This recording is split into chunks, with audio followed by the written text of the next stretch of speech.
예수님은 33년이라고 하는 아주 짧은 인생을 사셨습니다. 30년 동안 준비하고 공적 인생은 3년밖에는 살지를 못했습니다.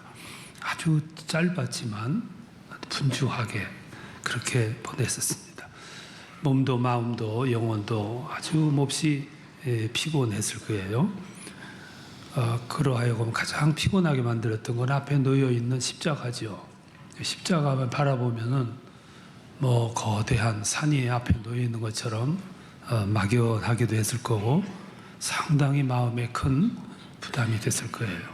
그래서 예수님은 아주 분주한 삶을 살아가십니다. 오늘 본문은 마가복음 6장인데 6장은 모두 56절로 구조가 짜여져 있습니다. 다른 장 같으면 석장 분량입니다. 그리고 이 내용은 약 1년 정도 사역의 내용을 기록을 하고 있습니다. 여기 보면 몇 가지 사안이 나오는데, 하나는 예수님이 사역을 시작하면서 제일 먼저 고향을 찾아가요. 이 고향 사람들에게 제일 먼저 복음을 전해주고 천국을 가르쳐 주기를 원했을 거예요. 그들을 질병에서 퇴치하고 또 소망을 주고 구원의 길을 제시하려고 하셨겠죠. 그래서 고향으로 갔는데 고향 사람들이 예수를 받아들이지를 않습니다. 거부해요.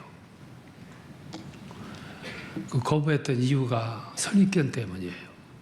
사람들이 그럽니다. 와서 가르치려고 하고 그들에게 천국 복음을 전하려고 그러니까 저게 그 목수의 아들이 아니냐. 그리고 거부를 해요. 그 말은 무슨 말이냐면은, 아니 그 가난했던 그 목수의 아들이 와가지고 우리를 감히 가르치려고 하냐. 이제 그런 뜻이겠죠. 그래서 예수님 거기서 사역을 못하고 그리고 고향을 떠나서 갈릴리로 자리를 옮겨서 이 사역을 하게 됩니다. 오늘 또 목회자들이 고향 가가지고 목회하기가 참 어려워요. 옛날 때를 생각을 하고 그리고 이 선입견 때문에 받아들이지를 않습니다. 예수님께서 말씀하기를 전도자가 저 고향과 친척과 자기 형제 집안에서 이외에는 존경받지 않는 것이 없다. 그런 말씀을 하시기도 했어요. 그래서 고향에서 사역을 포기하고 저 갈릴리로 떠나시는 거죠. 두 번째 이제 사건이 나오는데 이게 이제 14절부터 세례 요한이 순교하는 장면입니다. 세례 요한은 예수님보다 약간 좀 먼저 와가지고 예수님이 오실 것을 미리 준비했던 그런 사명을 가지고 온 사람이에요.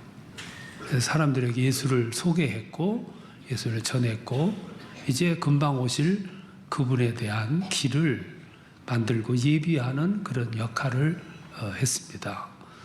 그리고 어느 날 예수님이 나타나서 막 사람들을 가르치고 기적을 행하니까 그분이 온 것을 직감을 하고 그리고 자기의 때가 이제 지나는 것을 알고 그리고 자리를 흔쾌하게 비워줘요.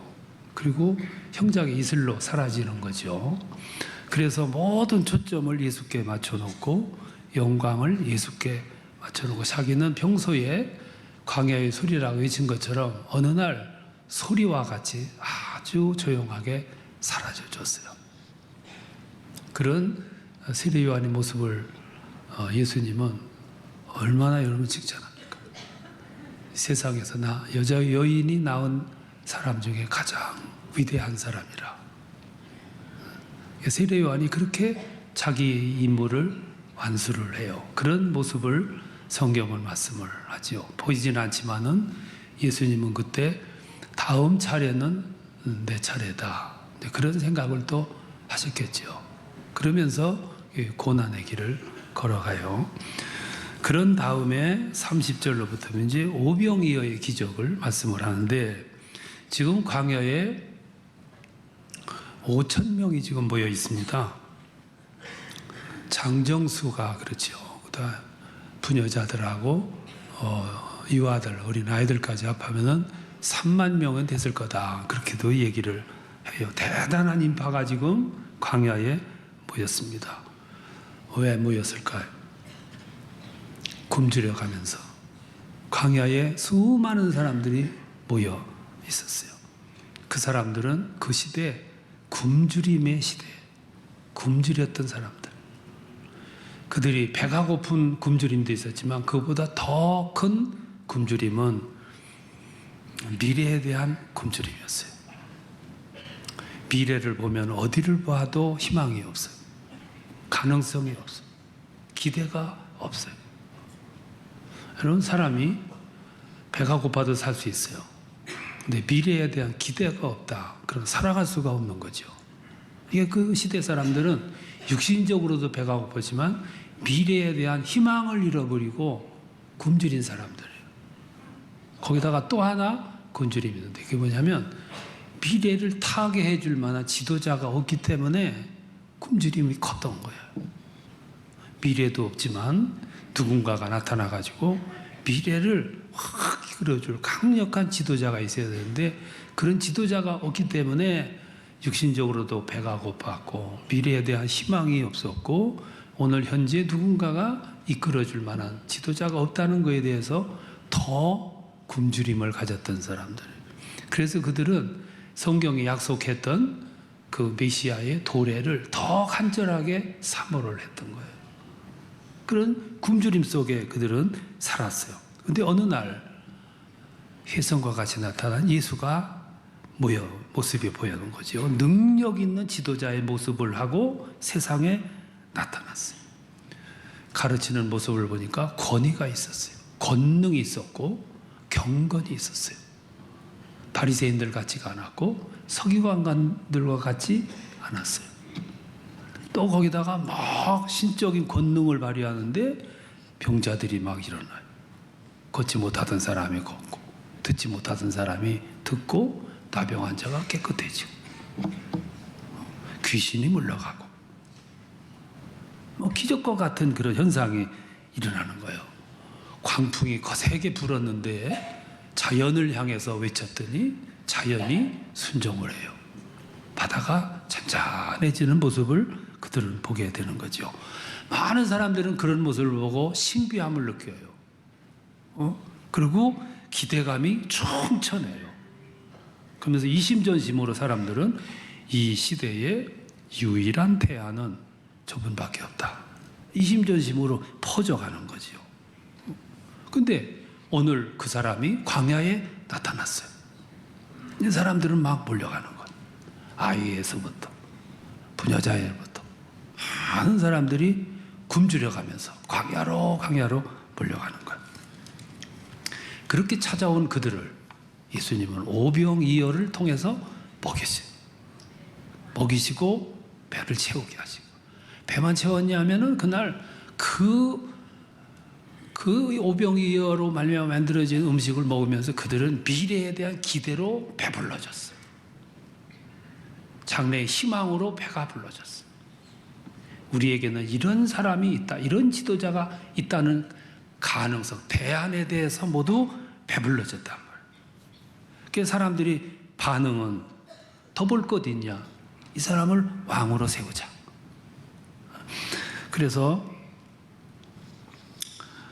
요한복음 6장 5절에 보면 사람들이 억지로 임금 삼으려 하자 예수님은 산으로 가셨다 그랬고 오늘 읽은 성경은 조금 더 구체적이에요.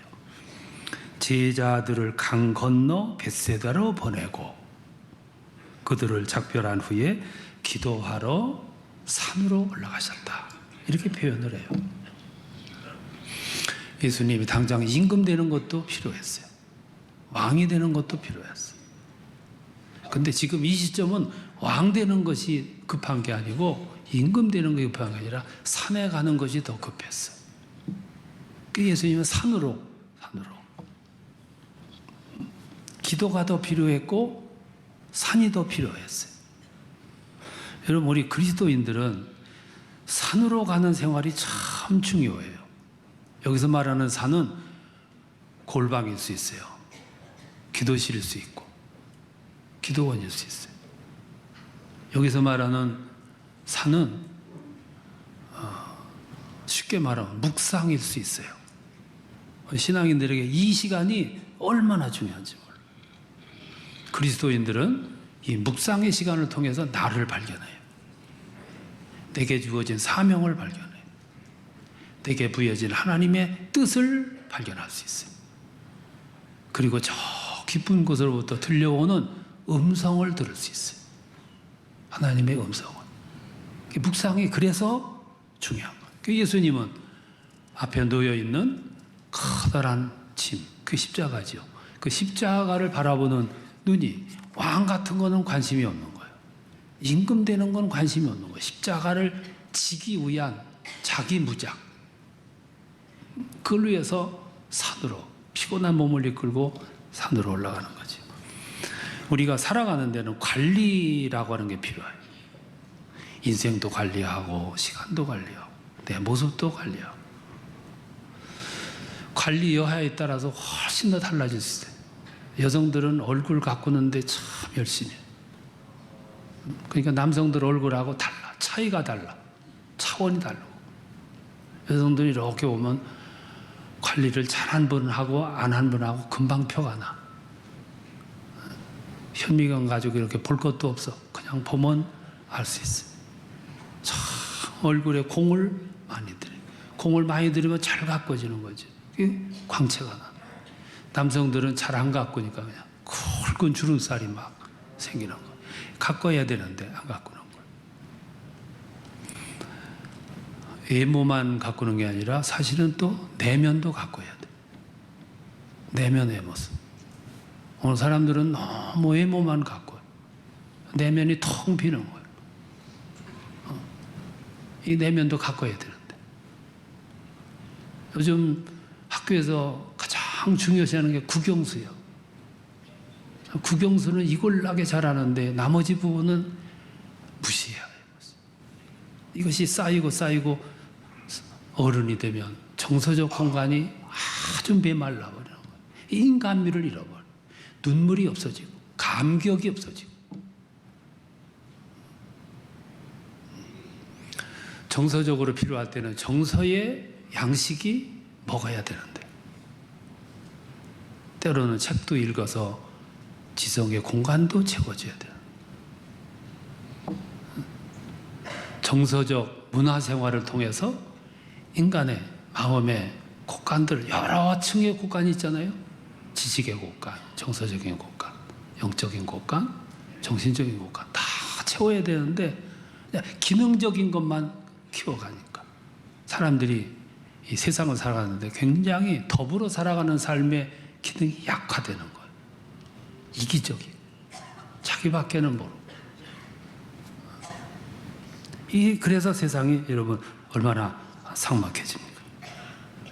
그뿐만 아니라 영적인 부분도 영적인 세계도 가꿔야 되는 거죠. 신앙에는 영적인 양식이 충분해야 되는데 그래 영감이 주어지는 건데 그러니까 순간마다 영적 교감이 이루어지는데 영적 판단이 주어지고 영적 자질이 주어지는 건데 거기서 감사가 나오고 감격이 나오고 거기서 눈물이 나오게 되는데 거기서 고백다운 고백이 나오게 되는 건데 이게 빈곤하니까 고백이 없어지고 눈물이 없어지고 삶의 감격이 없어지는 거예요. 불행한 거죠. 중세시대에는 묵상 생활을 많이 했어요. 근데 많이 하는데 어떤 때 너무 많이 했어요. 너무 많이 하는 것도 문제가 되는 거예요. 그 사람들이 묵상하기 위해서 일상의 삶에서 묵상이 아니라 더 크게 하려고 수도원을 만들고 사람들이 산속으로 수도원으로 들어가는 거예요. 나중에는 가서 금욕을 하는 거예요. 때로 금욕도 필요하죠. 근데 금욕이 더 강화지다 보니까 금욕주의가 나오게 된 거예요. 뭐든지 마지막 끝에 가서 주의가 붙으면 문제가 되는 거예요. 금욕주의는 아닌데, 신앙도 아닌데. 루터라고 하는 사람이 그런 수도원에 들어가서 수도를 하고 묵상을 하다 보니까 이게 아닌데, 이게 주님이 우리에게 바라시는 생활이 아닌데, 나만 깨끗해지겠다고 산에 깊이 들어가가지고 수도하고 금욕하고 세상에 나가서 소금과 빛이 되라는 것과는 전혀 다른 삶의 모습인데 이게 아닌데 그래서 그걸 집어던지고 세속으로 나와가지고 여러분 사제 역할을 다 하잖아요. 사순절은 묵상의 시간이에요. 3세기부터 시작이 돼가지고 이 사순절이 역사가 깊어졌다고 그러는데 초대교회 신앙인들은 사순절을 통해서 세 가지를 묵상하면서 사순절을 보냈다고 그래요. 그 중에 하나가 이마에 재를 바른 거예요. 종려나무를 태워가지고 그 재를 이마에 바르고 그거는 나는 죄인입니다 라는 뜻이죠. 주님 앞에 나는 죄인입니다. 보잘것없는 죄인입니다 라는 그런 고백이죠. 인간은 성경을 보면 본질상 죄인이에요. 나중에는 한 줌의 재와 같은 존재.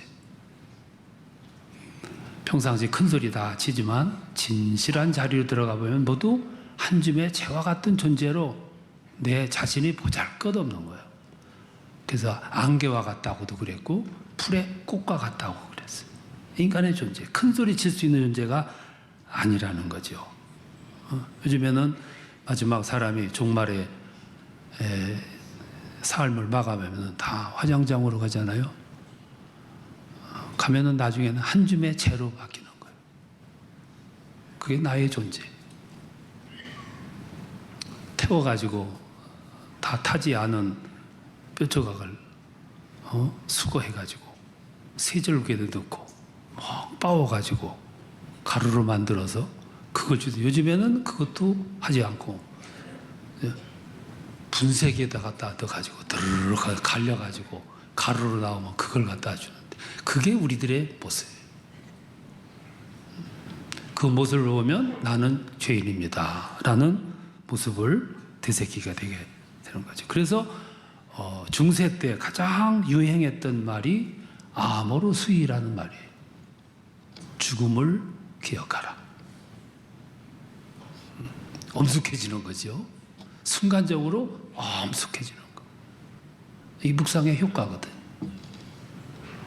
그러니까 사순절 기간 동안 나 자신을 깊이 있게 들여다보는 거예요.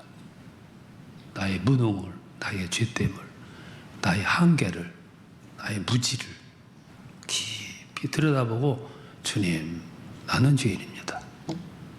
그게 사순절에 가져야 할 우리 묵상의 모습이라고 하는 거죠. 그때 사람이 가장 진실해지는 거예요. 사람은 종말의 때가 다가오면 가장 진실해지고 순수해지고 그때는 모든 문제를 풀을 수 있는 용기가 주어지는 때예요. 그게 죽음을 생각하라 하는 거죠. 두 번째가 금욕이에요. 절제. 왜 절제하냐? 나는 주님의 고난에 절제를 통해서 금식을 통해서 동참하겠습니다. 그런 뜻이죠. 그러니까 나는 죄인입니다 하면서 나는 주님의 고난에 동참합니다. 또 하나는 선행과 구제예요. 이마의 죄를 나는 죄인입니다는 뜻이죠. 금식을 왕성한 식욕을 억제하면서 나는 주님의 고난에 동참합니다. 선행과 나눔, 구제는 뭐냐면 나는 주님의 가르침을 철저하게 이루겠습니다. 그런 각오 필요이죠. 우리 그리스도인들은 이 묵상 생활이 이렇게 중요한 거예요. 묵상을 통해서 내가 구속받은 존재라는 거, 나의 주인이 주님이라는 거, 그 주님은 나의 인생의 화복을 운명 전체까지도 나의 종말의 문제까지도 다 수행하시는 분이라는 걸 발견을 하게 되는 거죠. 그때 비로소 저 위로부터 우리에게 주어지는 힘을 갖게 되는 것이고 은혜를 입게 되는 것이고 때로는 그 위에부터 주어진 말씀이 내 속에서 들려오는 음성을 듣게 되는 거죠. 중요하잖아요.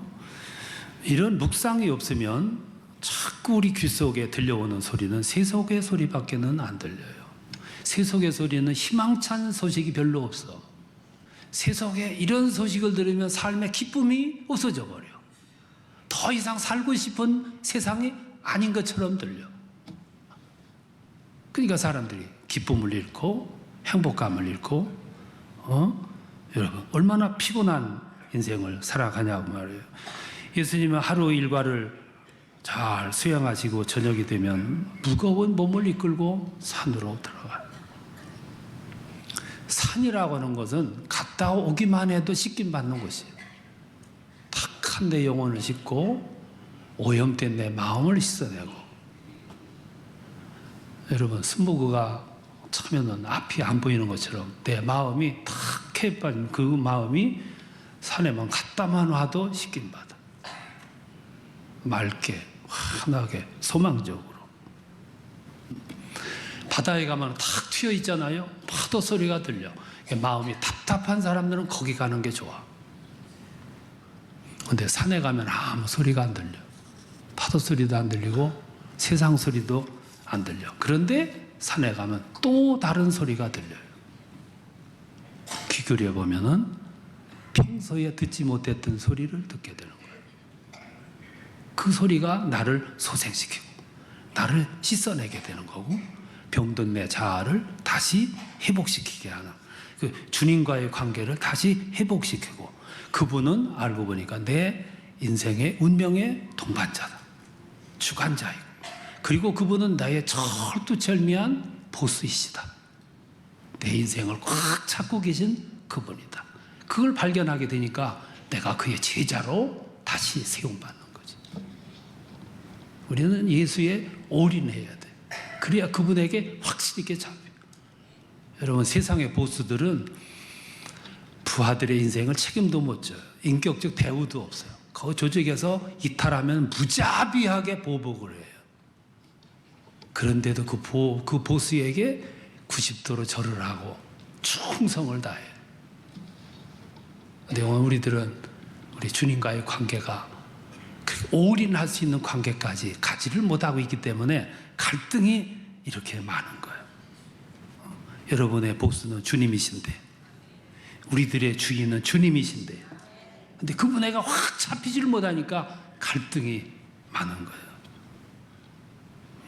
그렇게 되려면 내 안에 있는 것들을 쏟아내고 그거로 채워야 되는데 내 안에는 세속적인 것을 채우고 그분을 붙잡으려고 하니까 그분은 나와 멀어지는 거예요. 우리들이 예수 안에 깊이 들어가려면 이 세상의 것으로 너무 꽉 들어찬 거 그 상태로는 못 살아. 그게 씻어내는 거예요. 씻어내는 시간이 묵상의 시간. 그때 병든 자아를 고치고 회복하고 공허하던 내 마음속에 우리 주님의 가르침과 은혜와 영적 소양들로 가득 채워지는 거예요. 그때 나도 모르는 사이에 주님의 제자가 되는 거고 주님의 손에 확 붙잡히게 되는 거고 붙잡혔다 하면 그때부터 나의 인생은 그분 주관하에 들어가는 거예요. 그때부터 나의 삶은 그분의 뜻을 따라 살아가는 거죠. 억지로 되는 것이 아무것도 없는데 그분에게 붙잡히기만 하면 우리는 미래는 그분의 이끌림을 받고 살아가는 주님의 제자의 삶을 살아가게 되는 거죠. 사순절은 그렇게 힘을 돋구는 기간이고 회복하는 기간이고 나를 다시 조립하는 세우는 그런 기간입니다. 시간마다 이 사순절 기간 통해서 여러분들이 새롭게 이렇게 무장되고 주님께로 가까이 가자 하나가 뭉쳐지는 두 손에 확 잡혀가지고 승리하는 그런 축복의 인생이 되시기를 축원합니다.